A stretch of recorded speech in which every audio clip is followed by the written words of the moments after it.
Une autre rencontre avec la police qui n'aurait pas dû se terminer par la mort d'un homme noir, cette fois à Atlanta, en Géorgie. Rayshard Brooks, 27 ans, a reçu 2 balles dans le dos après avoir tenté de s'enfuir. Sa famille a tenu une conférence de presse très émouvante. Il n'y a pas de justice si tu puisses me sentir satisfaite après ce qui a été fait. Je ne pourrai jamais récupérer mon mari. Je n'aurai jamais mon meilleur ami. Je ne pourrai plus jamais dire à ma fille, il vient nous emmener patiner. La vie ne devrait pas nous faire ressentir certaines choses quand on voit un policier ou quelqu'un d'une couleur différente. Mais si vous demandez comment était ce jeune homme noir, regardez vos enfants quand vous les entendez rire, cette innocence, cette joie, cette pureté de l'âme, et vous aurez un aperçu de ce que nous avons perdu.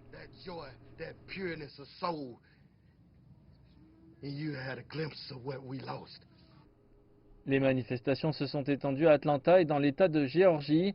Les autorités disent qu'elles pourraient décider si elles portent des accusations contre les agents impliqués d'ici mercredi. Pendant ce temps, le président américain Donald Trump a déclaré qu'il allait signer un décret sur la police mardi. Il ne devrait pas répondre aux demandes des manifestants et d'autres politiciens qui réclament une réforme globale des forces de police à travers le pays.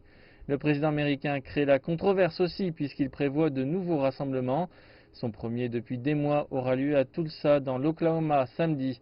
Il a déplacé la date précédente qui coïncidait avec Juneteenth, la plus ancienne célébration des États-Unis pour la fin de l'esclavage. L'emplacement du rassemblement est également un problème. Il aura lieu à Tulsa, une ville où il y a près d'un siècle des dizaines d'Afro-Américains ont été massacrés. Pas moins de 300 Afro-Américains ont été tués dans leur quartier par des Blancs.